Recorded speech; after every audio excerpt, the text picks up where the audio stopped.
Assalamualaikum warahmatullahi wabarakatuh. Halo teman-teman, kembali lagi dengan saya Gani di acara Ruang Bicara Karang Taruna.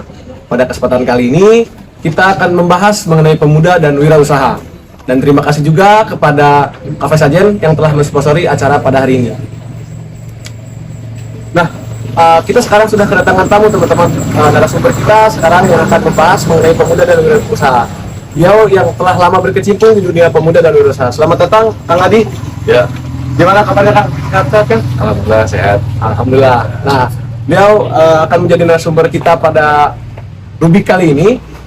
Dan sebelum kita membahas ke inti pembahasan, Kang Adi, mungkin boleh Kang Adi memperkenalkan dirinya untuk nantinya teman-teman juga bisa mengenali gitu, Kang Adi itu siapa sih sebelumnya gitu. Enggak kan? Diperkenalkan. Terima kasih kesempatannya. Perkenalkan, saya Janur Riyadi. Kebetulan sekarang sekretaris di PDKNPI Jawa Barat. Juga berprofesi sebagai wirausaha CEO Argo Pesona Indonesia. Nah, Kang, kalau boleh tahu nih, dulu Akang sendiri kuliah di mana? Soalnya kan yang aku tahu juga Akang punya gelar sarjana hukum ya, Kang. Dulu kuliah di mana, Kang? Dulu kuliah di Fakultas Hukum Universitas Pasundan, angkatan 2008. Sempat juga menjadi presiden mahasiswa di Pasundan, Universitas Pasundan 2012. Sama berarti, Kang. Aku juga kebetulan dari Fakultas Hukum Unpas yang sekarang juga masih kuliah di sana, teman-teman. Ya. Nah, kita masuk mungkin, Kang, ke dalam pembahasan mengenai pemuda dulu nih, Kang. Kita juga mungkin sama-sama pemuda sekarang, Kang. Nah, yang kita ketahui kan dari zaman dulu nih, Kang, tahun dari 1908 mungkin pemuda sudah melakukan banyak perubahan dan sejarah-sejarah besar itu diciptakan lah oleh pemuda-pemudi itu sendiri. Dari mulai terbentuknya Budi Utomo sampai pada akhirnya di hari ini, pemuda selalu menjadi pemeran utama nih, Kang, di dalam pergerakan sejarah di bangsa ini. Nah, kenapa sih, Kang, pemuda-pemuda dari zaman Budi Utomo sampai sekarang itu selalu berhimpun di organisasi setiap menciptakan sejarah gitu, Kang? Kenapa harus ada di organisasi? Kenapa pemuda itu nggak bisa sendiri nih bergerak dan menciptakan karya-karyanya, Kang? Oke. Menurut Akang tuh kenapa mereka berhimpun di organisasi? Ya. Yang pertama, ada beberapa faktor ya. Yang pertama, masyarakat Indonesia itu adalah masyarakat sosial. Manusia itu adalah makhluk sosial. Indonesia juga masyarakat sosial, sehingga untuk melakukan sebuah perubahan sosial itu juga jadi kalau masalah individu itu diselesaikan secara individu, kalau masalah sosial itu diselesaikan secara bersama-sama. Artinya untuk kita memecahkan problem kebangsaan itu ya nggak bisa sendiri, dimana juga kita secara individu, secara identitas kita adalah makhluk sosial. Jadi secara identitas dia makhluk sosial. Kedua, secara teori perubahan sosial menyelesaikan masalah itu, masalah sosial itu secara bersama-sama. Menyelesaikan masalah individu adalah secara individu. Nah, Kang, tadi setelah kita ya tahu bahwa manusia itu adalah makhluk sosial yang pada akhirnya harus berkerumun ataupun melakukan sosialisasi dengan orang-orang sekitarnya gitu kan dalam melakukan perubahan yang ada di bangsa dan negara.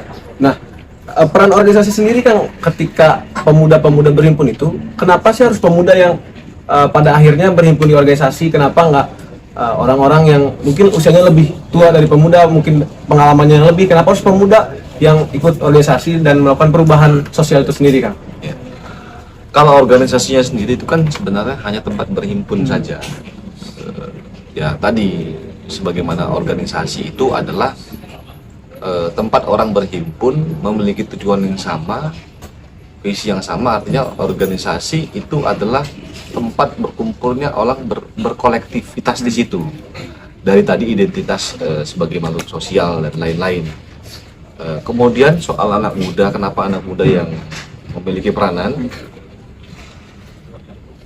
Karena anak muda itu secara biologis memiliki usia produktif, secara biologis ya. Sehingga daya dukungnya itu memiliki daya dukung yang komplit, yang memang semua aspek mendukung itu. Kenapa orang tua atau yang lebih orang tua ya, usia tua yang dikatakan kategori usia tua itu katakanlah di atas 40 dalam undang-undang kemudahan, ya karena memang secara biologis sudah mengalami penurunan tingkat fungsi-fungsi organ tubuhnya, sehingga memang tadi nanti ada hubungan korelasi atau pola kerjasama antara orang tua dan anak muda itu ada gitu. Nah, tapi anak muda kenapa tadi suka seringkali mengambil peranan, karena memang secara biologis dia usia produktif. Justru kalau dia tidak mengambil peranan, salah. Karena apalagi yang pemuda itu digadang-gadang menjadi agent of change sekarang ya, yang menjadi tumpuan bangsa dan negara, katanya kan yang bisa melakukan perubahan dan perbaikan di bangsa ini. Ketika mereka ngambil peran juga sayang sekali berarti ya. Ya, maka tadi kan misalkan kita mau menghadapi bonus demografi 2045, itu kan karena diprediksi jumlah usia produktif lebih banyak daripada usia non produktif. Apakah itu otomatis? Tidak, kalau usia produktifnya tidak produktif. Nah, sehingga kita masih punya waktu untuk Bisa mencapai bonus demografinya, bukan bencana. Gitu. Karena kalau tidak produktif nanti bencana demografi, bukan bonus. malah jadi senjata makan tuan ya. Ya, karena tadi usia produktifnya tidak produktif, unskill. Dan mungkin berarti tadi dari unskillnya itu organisasi juga bisa pada akhirnya memberikan peningkatan skill ya Kang terhadap pemuda-pemuda yang ada di Indonesia kan.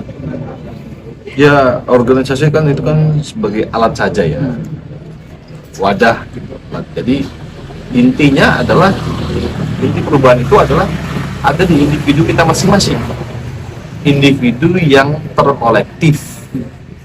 Artinya kalau prinsip individu masing-masing sudah memiliki prinsip untuk melakukan perubahan, untuk melakukan perbaikan, maka kalau itu terjadi secara kolektif tidak perlu waktu lama. Apalagi sudah memiliki satu kesadaran yang sama ya Kang. Ya.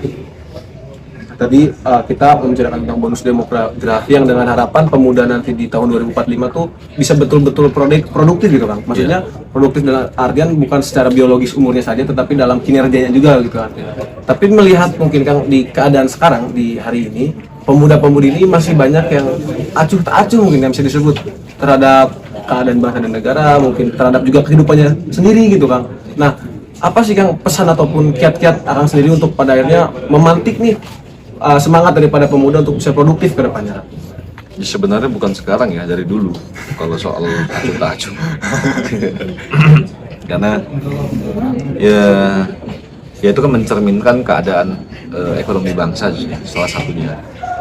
Negara berkembang, negara maju, negara berkembang itu kan karena tingkat produktivitasnya rendah. Jadi salah satu faktor yang menghambat negara maju itu adalah sumber daya individu di dalamnya itu yang memang tidak produktif. Kalau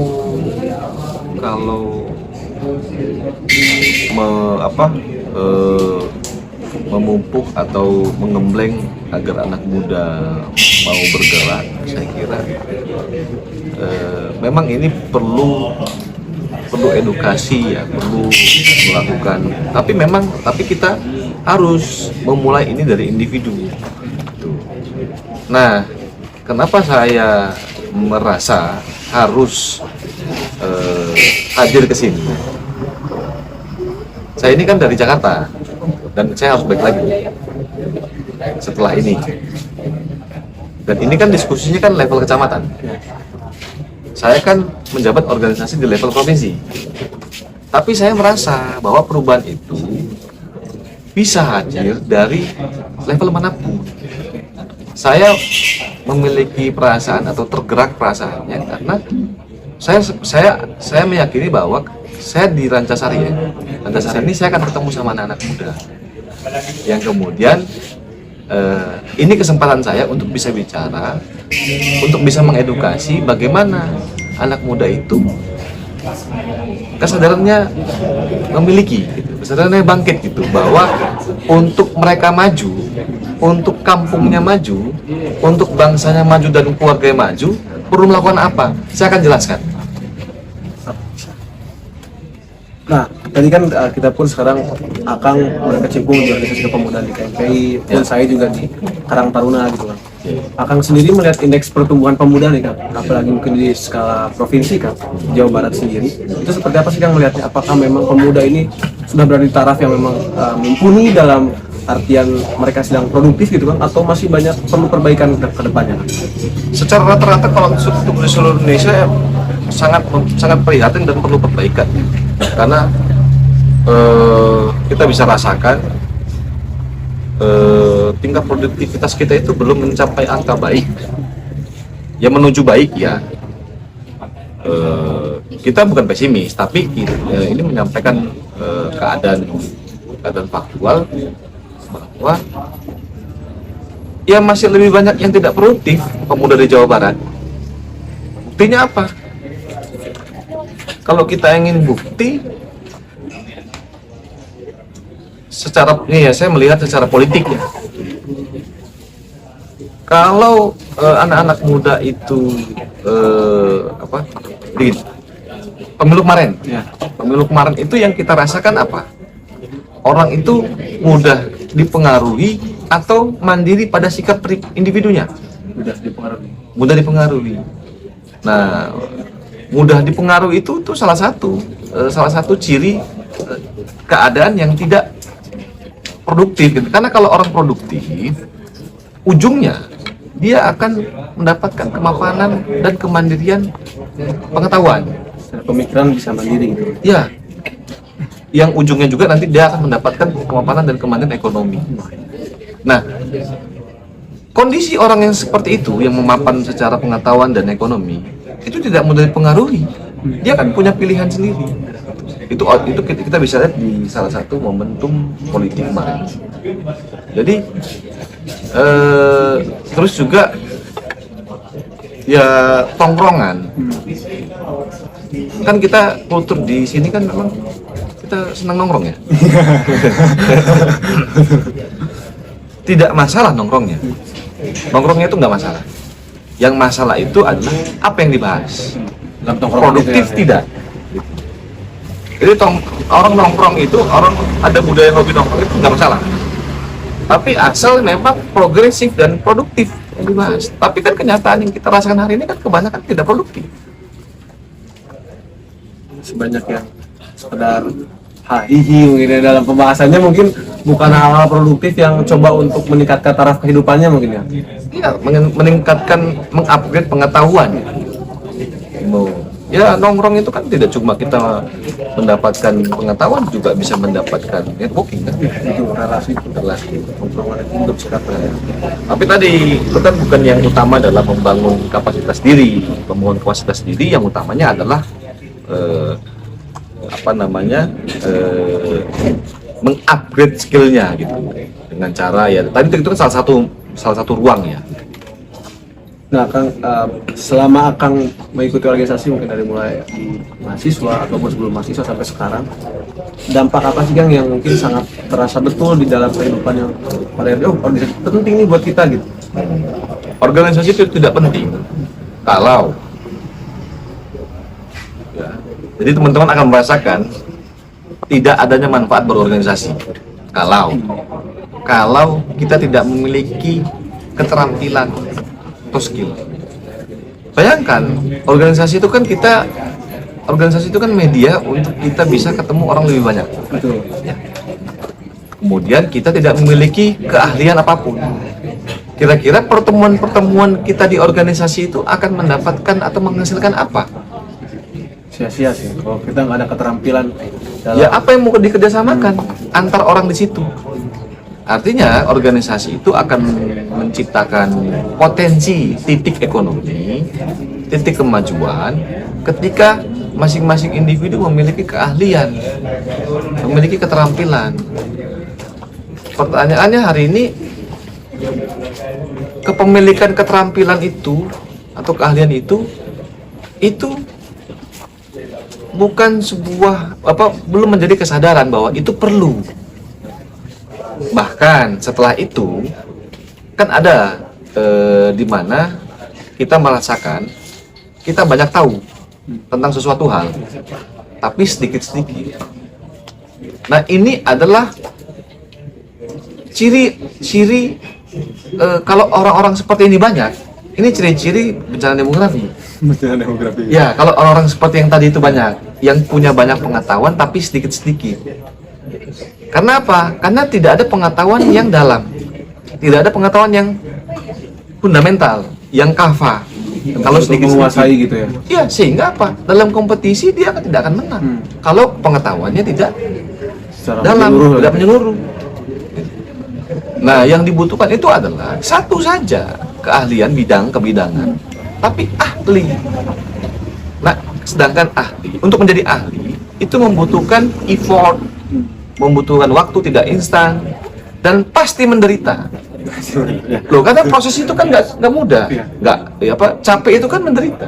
Melakukan sesuatu action itu kan memakan tenaga, energi, sehingga tadi kerja keras itu, effort itu adalah penderitaan yang berujung pada kemajuan, gitu. Daripada penderitaan itu akan menghasilkan satu kemajuan. Ya, daripada tenang-tenang, enak-enak, seperti bom waktu nanti akhirnya. Akan terus menjadi bos yang akan membesar itu. Ya. Nah kan tadi membicarakan tentang penderitaan dan proses mungkin dalam belajar pemuda itu. Tapi kan kebanyakan di kampus pemuda, apalagi aku mungkin lihat di kampus kan sekarang, Ya. banyak sekali mahasiswa ataupun pemuda yang pada akhirnya ingin praktis dan pragmatis kan dalam mencapai suatu hal. Enggak, pada akhirnya melalui proses yang dilalui secara betul-betul menyeluruh gitu. Setiap langkah, setiap jejak kakinya itu menuju pada proses, enggak yang langsung loncat ke dalam satu perubahan itu. Nah, ini gimana Kang menurut Kang terhadap pemuda-pemudi yang memang ingin praktis dalam segala hal? Praktis ya? Ya, Instan ya. ya, kalau itu kan akan rapuh. Jadi dia akan hancur sendiri gitu, karena itu nggak kokoh. Sesuatu instan itu kan nggak akan membuat kekuatan. Kelihatannya menarik, kelihatannya menggoda, kelihatannya wah gitu, tapi kita nggak boleh terganggu karena itu ujungnya rapuh, kehancuran. Jadi ketika orang-orang yang pengen instan ya cuma sesaat aja gitu ya. Walaupun mungkin pemuda dan pemudi yang ingin instan mendapatkan apa yang dia mau, tapi itu nggak akan bertahan lama berarti Kak. Kalau memang proses pembelajarannya nggak dilakukan secara maksimal gitu. Ya, jadi kalau untuk menyadari itu, untuk anak muda menjadi itu, anak-anak muda itu harus belajar yang namanya ilmu logika. Tujuan dari ilmu logika itu adalah membuat kerangka berpikir benar. Kemudian yang kedua, setelah memiliki kerangka berpikir benar, kita itu harus memiliki pisau analisis. Itu didapat dari ilmu pengetahuan yang namanya filsafat ilmu. Nah, di situ nanti kita akan mengetahui pola kehidupan. Tadi sesuatu yang instan akan berujung pada kerapuhan. Ini adalah pola, tidak bisa ditabrak. Jadi kalau misalkan kita berharap kokoh tapi caranya instan, tidak akan pernah kita temukan kekokohan itu. Ini pola. Jadi pola ini tuh nggak bisa ditabrak. Sudah seperti itu gitu. Iya, orang sering berbuat bohong, tidak akan dipercaya. Ini pola, gitu. Kalaupun dia berhasil memberdayai orang, dapat dipercaya orang, akan ketemu di mana ujungnya dia ketahuan berbohong. Jadi ini pola. Nggak ada kan orang banyak berbohong dipercaya, kan nggak ada. Jadi tadi ini ada pola tadi seperti yang instan itu pola. Tidak mungkin bisa ditabrak.